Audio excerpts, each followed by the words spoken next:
नमस्कार, good evening. Money गुरु में आपका स्वागत है। मैं हूं आपके होस्ट पल्लवी। आज चर्चा इंश्योरेंस पर, यानी इंश्योरेंस से जुड़े हुए सवालों को हमने शामिल किया है। हमारे आज के एक्सपर्ट हैं हर्षवर्धन रुंगटा सिक्योरिटीज के CFP। हर्ष, बहुत बहुत स्वागत है आपका कार्यक्रम में। चलिए एक नजर डालते हैं आज शो में क्या खास रहेगा, यानी किन सवालों को आज हमने शामिल किया है। आज अलग अलग तरह के सवाल हमें मिले हैं। कुछ सवाल हैं जो मेडिक्लेम पॉलिसीज को लेकर हैं, जो सरकारी बैंकों से टाई अप में ऑफर्स हैं, उस पर चर्चा होगी। साथ ही सीनियर सिटीजन के लिए, यानी अगर आप अपने पेरेंट्स के लिए मेडिक्लेम खरीदना चाह रहे हैं तो कौन सी पॉलिसीज अवेलेबल हैं, और साथ ही सिंगल प्रीमियम प्लान जो है उनमें टैक्स ट्रीटमेंट किस तरह से होता है, ये भी जानेंगे हमारे आज के मेहमान हर्षवर्धन से। चलिए शुरुआत करते हैं। कुछ सवाल ईमेल के जरिए हैं और साथ ही कुछ दर्शकों से भी हम बात करेंगे, लेकिन आपको पहले बता दें किस तरह से अपने सवाल आपको भेजने हैं इस शो में। आप हमें ईमेल कर सकते हैं moneyguru@zmedia.hlgroup.com पर, या फिर आप हमें SMS के जरिए अपने सवाल भेजें। इंश्योर लिखकर स्पेस देकर अपना सवाल अपने नाम के साथ भेजें 57575 पर। चलिए शुरुआत करेंगे। हमारे साथ कुछ दर्शक भी हैं फोन लाइन पर, उनसे बात करेंगे। सबसे पहला जो सवाल है मोहन जी का है, आसनसोल से फोन लाइन पर मौजूद है। नमस्कार, गुड इवनिंग मोहन जी, बताइए क्या सवाल है आपका। मोहन साहब, आपको आवाज मिल पा रही है? सुन पा रहे हैं। हाँ, नमस्कार सर, बताइए। आपने कुछ पॉलिसीज के बारे में बताया था, ऑलरेडी भी कुछ पॉलिसीज आपके पास हैं, साथ ही टर्म प्लान लेने का आपने मन बनाया है।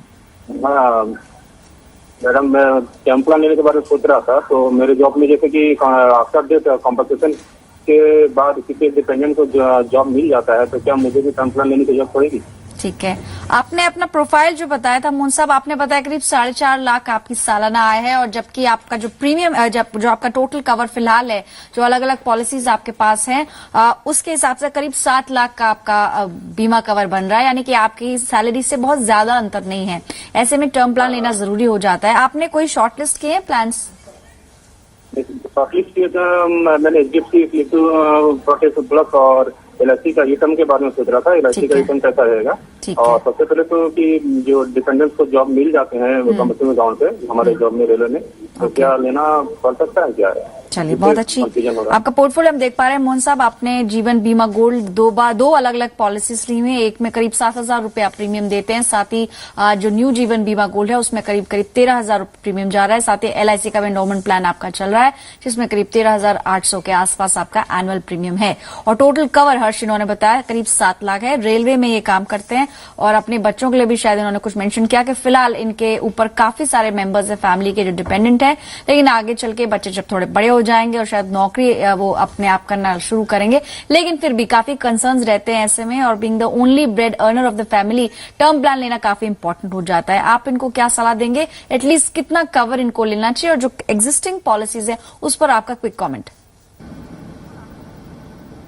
वेल मोहन जी, आपका एक जो मेजर कंसर्न है, आपने कहा है कि आपकी अगर डिमाइस हो जाती है तो रेलवे में आपके प्रोविजंस हैं जिसमें आपके फैमिली मेंबर को नौकरी दे दी जाती है, तो आपको इसी की वजह से टर्म प्लान की जरूरत है कि नहीं है? वेल मोहन जी, अगर हम जो प्लान के ऑप्शंस अवेलेबल है और उनके कॉस्ट अगर हम कंपेयर करते हैं तो आप शायद वो डिसीजन लेना आपके लिए आसान हो जाएगा। अगर हम देखें कि आपकी अगर 1 करोड़ कवर आप लेते हैं और आपने खुद HDFC की पॉलिसी भी ऑनलाइन चेक की है, तो प्रीमियम जो इसका सालाना 1 करोड़ की पॉलिसी का आएगा वो करीबन 10 से 12,000 रुपया होगा। तो this is basically 1,000 rupees a month. अगर आप ये पॉलिसी ले लेते हैं तो आपको, आपकी फैमिली को एक फाइनेंशियल सिक्योरिटी रहती है कि अगर आप नहीं रहते हैं तो आपके परिवार को एक लमसम अमाउंट मिलता है, जिससे एटलीस्ट उनकी फाइनेंशियल ऑब्लिगेशंस में उनको मदद मिले।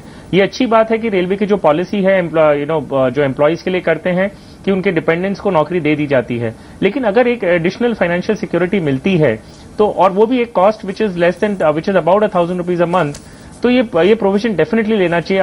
आपके ऊपर जो डिपेंडेंट्स हैं वो आपके पेरेंट्स हैं, आपकी वाइफ है, आपके बच्चे हैं। सो आई थिंक ये प्लान ले लेना चाहिए। आप HDFC की पॉलिसी ले सकते हैं। अगर आपको कंपेयर करना है तो आप ICICI, max New York life, SBI, इनमें से कंपेयर कर लीजिए। इन सबके क्लेम सेटलमेंट रेशियो अच्छे हैं, और जो भी कंपनी आपको सबसे सस्ता प्रीमियम देता है उसकी पॉलिसी आप इन 4 या 5 कंपनी में से चूज करके ले सकते हैं। इससे पहले कि हर्ष हम अगले दर्शक की ओर बढ़े, एक बहुत ही ब्रीफली आपसे चाहेंगे, इन्होंने अपने सवाल में राइडर का भी जिक्र किया था कि जो भी टर्म प्लान ये चूज करें, चाहे फिर वो HDFC का हो या ICICI या कोटक, जो भी प्लान्स आपने इनको सजेस्ट किए, राइडर का जहां तक सवाल है, एडिशनल एक और फैसिलिटी एक तरह से मिलती है थोड़ी सी और प्रीमियम या रकम चुकाकर, ऐसे में कौन से राइडर्स इनको चूज करने चाहिए? वेल पल्लवी, अगर हम राइडर्स की बात करें तो देयर आर फ्यू कंपनीज, काफी कंपनीज हैं जो आपको राइडर एक्सीडेंटल राइडर होता है, इलनेस राइडर्स होते हैं, ये आपकी पॉलिसी में ऐड करके आप ले सकते हैं। लेकिन जहां तक हम ऑनलाइन टर्म पॉलिसी की बात कर रहे हैं, अक्सर सिर्फ एक्सीडेंट इंश्योरेंस का राइडर इंक्लूड किया जाता है। वेल मेरी सलाह हमेशा ये रहेगी कि आप जब प्लेन टर्म पॉलिसी लेते हैं उसमें आप कोई भी राइडर इंक्लूड ना करें। अगर आप एक्सीडेंट राइडर या एक्सीडेंट कवर लेना चाहते हैं तो जनरल इंश्योरेंस कंपनीज के पास एक स्टैंड अलोन एक्सीडेंट पॉलिसीज होती हैं जो ज्यादा बेहतर होती है in terms of cost and benefit. जो एनालिसिस अगर हम करते हैं, लगभग सेम प्रीमियम में आपको बहुत अच्छा कॉम्प्रिहेंसिव कवर एक स्टैंड अलोन पॉलिसी से मिलता है। तो जब आप टर्म पॉलिसी लेते हैं, लाइफ कवर लेते हैं, एक प्लेन सिंपल लीजिए ताकि उसमें कोई कंफ्यूजन ना हो और आपके फैमिली मेंबर्स को क्लेम लेते वक्त भी कोई दिक्कत ना हो। ठीक है, तो मोहन यहाँ पर आप अपनी टर्म प्लान को सिंपल रखें, प्योर टर्म प्लान लें, यानी राइडर उसमें लेने की जरूरत नहीं होगी। और कुछ और पॉलिसीज भी आपकी ट्रेडिशनल पॉलिसीज चल रही हैं, उन्हें आप कंटिन्यू करें। और जैसे कि हमारे एक्सपर्ट ने बताया, अगर आप एक्सीडेंटल कवर के लिए अलग से कोई पॉलिसी लेना चाहते हैं उस पर आप विचार कर सकते हैं। फिलहाल हमारे साथ अगले दर्शक हैं, सुनील हैं, गोरखपुर उत्तर प्रदेश से फोन लाइन पर मौजूद हैं। नमस्कार सुनील, गुड इवनिंग, बताइए क्या सवाल है? नमस्कार सर, अपना सवाल पूछ सकते हैं आप जी। हाँ सर, मैं अपने फादर और मदर के लिए एक मेडिक्लेम पॉलिसी चाहता हूँ। फादर की एज 60 है और मदर की 56। ठीक है। और ये फादर को डिजीज है, प्री डिजीज हार्ट है, शुगर और बीपी के पेशेंट हैं। इसमें हार्ट की सर्जरी उनकी हो चुकी है, एंजियोप्लास्टी। मैं ये जानना चाहता हूँ मेडिक्लेम पॉलिसी में क्या ये प्री डिजीज कवर्ड होंगे? और ये कवर होते हैं तो पॉलिसी लेने के किस ईयर से ये कवर्ड होंगे? प्री एग्जिस्टिंग डिजीज पर भी हम राय लेंगे, पर सुनील पहले ये बताइए कि आप कहीं नौकरी कर रहे हैं, क्या आपके पास कोई कवर है जिसमें आपके पेरेंट्स? बिजनेस है अपना खुद का। अच्छा, ठीक है, यानी आपने अपने लिए कोई इंश्योरेंस पॉलिसी अभी तक नहीं ली है? नहीं, अभी है, हमने अपने लिए नहीं लिया। चलिए ठीक है, आप अपने पेरेंट्स के लिए जानना चाह रहे हैं। यहाँ पर ये बात कंसिडर करना जरूरी होगा कि सीनियर सिटीजन हैं आपके फादर और प्लस हार्ट की भी सर्जरी उनकी हो चुकी है 7 साल पहले लगभग। हर्षवर्धन, ऐसे में अगर ये आप कहीं भी कोई पॉलिसी खरीदने जा रहे हैं, थोड़ा मुश्किल शायद होगा इनके लिए, क्योंकि हार्ट पेशेंट्स के लिए बहुत लिमिटेड ऑप्शंस हैं। लेकिन फिर भी इनका एक सवाल ये भी है कि अपनी मदर को इंक्लूड करना चाहिए सेम पॉलिसी में, किस तरह से आगे बढ़ना चाहिए? वेल पल्लवी, अगर हम इनके जो केस पर्टिकुलरली स्पेसिफिकली देखें तो इट इज डिफिकल्ट। जैसे आपने भी कहा कि कोई भी इंश्योरेंस कंपनी पॉलिसी अभी देगी नहीं। हालांकि मोस्ट ऑफ द कंपनीज आपको एक सीनियर सिटीजन के लिए इंश्योरेंस पॉलिसीज आजकल इंट्रोड्यूस कर चुके हैं। लेकिन उसमें प्रॉब्लम ये होता है कि दैट इज एक लिमिटेड हेल्थ कॉम्प्लिकेशंस तक होगी तब इंक्लूड होता है, और उसमें एक कोपे ऑप्शन होता है कि कोई भी बिल आएगा आपका हॉस्पिटल का, उसका एक परसेंटेज जो है वो इंश्योर्ड को खुद बेयर करना है और बाकी का इंश्योरेंस कंपनी देती है। तो ये तो स्टैंडर्ड फीचर्स हो गए। लेकिन जब हम इनकी स्पेसिफिक कंडीशंस की बात करते हैं, ये बहुत अनलाइकली है कि कोई भी कंपनी हार्ट सर्जरी हुई भी है, डायबिटीज और हाइपरटेंशन दोनों है। सो ये जानते हुए, और इनकी जो एज है वो 60 इयर्स की उम्र है, उसको जानते हुए कोई भी इंश्योरेंस कंपनी पॉलिसी नहीं देगी। मैं एक जनरल अंडरस्टैंडिंग के पर्पज के लिए आपको एक मैकेनिज्म समझा दूं। इंश्योरेंस कंपनी आपसे समझ लीजिए इनकी उम्र में अगर 5 लाख का कवर देती है तो 20 या 25,000 रुपीज प्रीमियम चार्ज करती है, प्लस अगर लोडिंग होता है तो अलग बात है।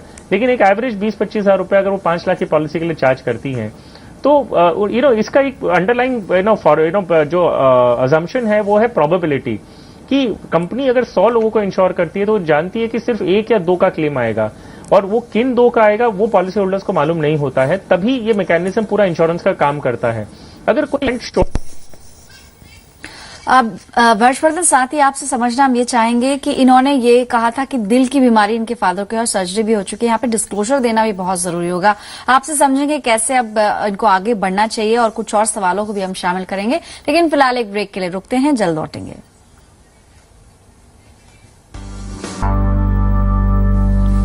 वेलकम बैक, आप देख रहे हैं मनी गुरु। इंश्योरेंस पर बातचीत हो रही है। हर्षवर्धन हुंगटा हमारे आज के एक्सपर्ट हैं जो जवाब दे रहे हैं आपके सवालों के, और अब बात करेंगे कुछ दर्शकों से जो फोन लाइन पर मौजूद हैं। सबसे पहले बात करते हैं सौभाग्य जी से, जो झारसुगुड़ा ओडिशा से हमारे साथ मौजूद है। नमस्कार सौभाग्य जी, गुड इवनिंग, बताइए क्या सवाल है आपका?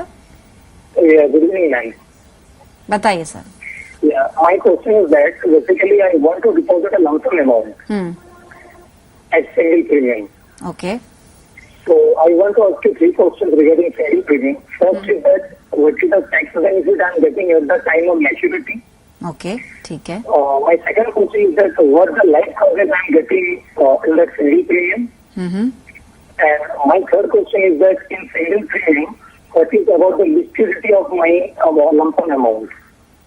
ओके, ठीक है, इसको थोड़ा नटशेल में समझने की कोशिश करेंगे। हर्षवर्धन, इन्होंने सिंगल प्रीमियम पॉलिसीज की बात की और जो मैच्योरिटी में प्रोसीड्स आएंगी टैक्स फ्री अगर उन्हें निकालना है, क्या कुछ उसमें इफ्स एंड बट्स होते हैं, वो हम आपसे जानना चाहते हैं। और साथ ही इन्होंने कहा कि ट्रेडिशनल प्लान्स के मुकाबले जो मैच्योरिटी पे आमतौर पर ट्रेडिशनल प्लान्स में फॉर्मेट है कि आप उसमें 2/3 निकाल सकते हैं, वो टैक्स फ्री होता है। सिंगल प्रीमियम पॉलिसीज के केस में किस तरह से पूरा कैलकुलेशन वर्कआउट करता है, ये आप समझाइए। वेल पल्लवी, जब सिंगल प्रीमियम पॉलिसीज की मैच्योरिटी बेनिफिट्स की बात कर रहे हैं तो ये जो इनकम टैक्स की धारा 1010D के अंदर कवर किया गया है। और करंट प्रोविजंस जो हैं वो ये है कि अगर आपने 1 लाख रुपया प्रीमियम भरा है तो आपका जो सम इंश्योर्ड है, जो डेथ बेनिफिट है, वो 10 टाइम्स कम से कम होना चाहिए। तो अगर आपने 1 लाख का प्रीमियम भरा है तो आपका जो डेथ बेनिफिट है वो 10 लाख तो होना चाहिए पॉलिसी में। अगर उससे कम है तब आपकी जो मैच्योरिटी प्रोसीज आती है वो टैक्सेबल होती हैं। और अगर आपने पॉलिसी 31 मार्च 2012 के पहले ली है तो ये लिमिट 1 लाख की जगह 2 लाख रुपए की है, विच मीन्स 20% तक होना चाहिए। सो अगर आपने 31 मार्च 2012 के पहले पॉलिसी ली है और 2 लाख का प्रीमियम भरते हैं तब आपका जो सम इंश्योर्ड है 5 टाइम्स होगा तो भी चलेगा। लेकिन 31 मार्च 2012 के बाद ये प्रोविजन 10 टाइम्स कर दिया गया है। सो ये तो हो गया maturity process in single premium policies के बारे में। जहां तक इनका दूसरा सवाल था वो था कि अगर पेंशन पॉलिसीज जो हैं और वेस्टिंग डेट पे जब कम्यूट करते हैं, जो वो 1/3 निकालते हैं, वो 1/3 टैक्स फ्री होता है। 2/3 अमाउंट जो है वो आपको कंपल्सरीली एन्युटी में कन्वर्ट करना है, जो आप एग्जिस्टिंग इंश्योरेंस कंपनी के साथ कर सकते हैं या कोई और दूसरी इंश्योरेंस कंपनी के पास भी जा सकते हैं। और वो जो पेंशन आती है वो पेंशन अमाउंट टैक्सेबल होता है और आपकी में जोड़ के जो भी आपका मार्जिनल टैक्स रेट है उस पर आपको टैक्स लगता है। चलिए, अब एक ईमेल यहाँ पर शामिल कर रहे हैं। सुनील जैन साहब ने भेजा है फरीदकोट से। इन्होंने मेंशन किया है कि इनका पीएनबी में अकाउंट है और पीएनबी के अलावा कई और सरकारी बैंक्स हैं जो इंश्योरेंस कंपनियों के साथ मिलकर टाई-अप्स के थ्रू इंश्योरेंस पॉलिसीज बेचते हैं। ऐसे में इनको एक ऑफर मिला है इनके बैंक की तरफ से, ओरिएंटल इंश्योरेंस की ये पॉलिसी है। 4 लाख का मेडिक्लेम अगर ये लेते हैं तो इसमें ये इनकी वाइफ और इनका बेटा जो है करीब 22 साल का है वो कवर होंगे और जो प्रीमियम होगा annual that will be around 9,500। आपसे ये जानना चाह रहे हैं, इस तरह के जो ऑफर्स हैं ये कहना चाहते हैं, जानना चाहते हैं आपसे कि मार्केट रेट से काफी कम प्रीमियम पर इनको ये बीमा कवर मिल रहा है, कितना सेफ होगा और क्या क्लेम के समय कुछ दिक्कत हो सकती है? साथ ही क्या इसमें कुछ हिडन चीजें या चार्जेस हो सकते हैं? हर्षवर्धन जी नहीं पल्लवी, ये सही है कि काफी बैंक्स जो हैं वो इंश्योरेंस कंपनी के साथ टाई अप करती हैं और ग्रुप इंश्योरेंस के जो अम्ब्रेला होता है, जो प्रोडक्ट होता है, उसके तहत ये नेगोशिएट करके एक बेटर प्रीमियम लेती हैं क्योंकि इनके पास एक मासेस होते हैं, नंबर्स होते हैं। तो ये पॉलिसी वो अपने सारी बैंक अकाउंट होल्डर्स के लिए ऑफर करते हैं और क्योंकि एक बड़ा डेटाबेस बनता है तो इंश्योरेंस कंपनी ने ग्रुप इंश्योरेंस के अम्ब्रेला के अंडर में पॉलिसीज इशू करती हैं और डिस्काउंटेड रेट में देती हैं। तो जहां तक हम टर्म्स एंड कंडीशंस की बात करें, ऐसा कोई भी डरने की बात नहीं है। रेगुलर इंश्योरेंस पॉलिसीज होती हैं, सिर्फ डिफरेंस है कि पॉलिसी नंबर की जगह आपको एक सर्टिफिकेट नंबर बताया जाएगा। हालांकि उससे क्लेम में कुछ लेना देना है नहीं। जो क्लेम है वो भी आपकी इंश्योरेंस कंपनी ही प्रोसेस करती है, बैंक के थ्रू आपको जाने की जरूरत नहीं है। बाकी और भी बैंक्स हैं जो ये ऑफर करती हैं, बैंक ऑफ इंडिया है, बैंक ऑफ बड़ौदा, इनकी पॉलिसीज बहुत अच्छी है और आप बेहिचक के पॉलिसी खरीद सकते हैं।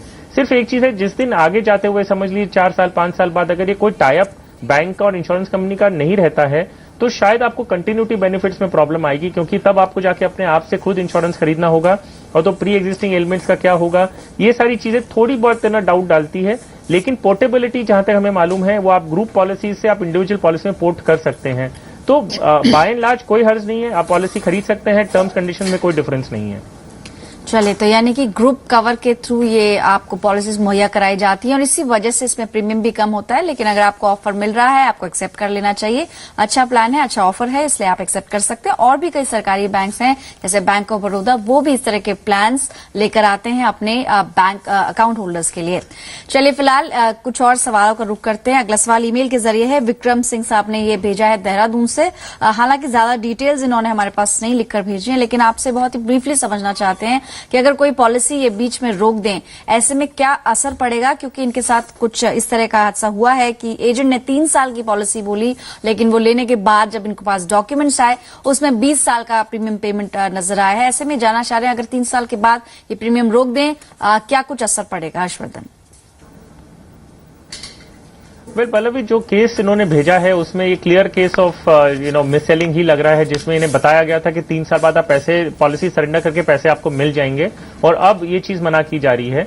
वेल इनके पास एक चॉइस है कि ये प्रीमियम भरना बंद कर दे पॉलिसी में, तो policy automatically paid up status में चली जाएगी। पेड अप स्टेटस ये है जो भी आपके अक्रूड बेनिफिट्स आज तक हैं वो वैसे के वैसे फ्रीज हो जाते हैं, और जो ओरिजिनल पॉलिसी मैच्योरिटी पीरियड था जो इनके केस में 20 साल का है, वो 20 साल बाद इनके हाथ में वो पैसे पेड अप वैल्यू इनके हाथ में दे दिया जाएगा। दूसरा एक ऑप्शन इनके पास है कि ये पॉलिसी डॉक्यूमेंट में पढ़ें और सरेंडर वैल्यूज जो हैं उसमें एक स्पेसिफिक क्लॉज रहता है, तो उसमें पढ़ें कि अगर वो आज सरेंडर करना चाहते हैं पॉलिसी तो उन्हें कितना पैसा मिलेगा और कि वो सरेंडर कर सकते हैं कि नहीं। ये सारी डिटेल्स इनके सरेंडर क्लॉज में रहेगी, और अगर वो सरेंडर नहीं करना चाहते और बने रहते हैं तो पेड अप करवा के 20 साल बाद इन्हें जो भी इनका अक्रूड बेनिफिट्स हैं वो इनके हाथ में दे दिया जाएगा।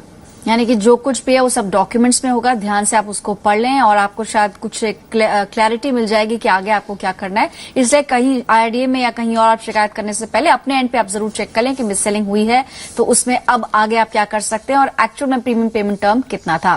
फिलहाल इतने ही सवाल आज हम शामिल कर पाएंगे। हर्षवर्धन, आपका बहुत बहुत शुक्रिया जी बिजनेस को अपना कीमती समय देने के लिए, और अपने दर्शकों को बताएं किस तरह सवाल आपको भेजने हैं इस शो में। आप हमें ईमेल कर सकते हैं या फिर SMS करें, इंश्योर लिखकर स्पेस देकर अपना नाम अपना सवाल 57575 पर भेज दें। ईमेल ID आपकी स्क्रीन पर है, आप अपना फोन नंबर उसमें जरूर मेंशन करें ताकि हमारी टीम आपसे अगले हफ्ते संपर्क कर सके।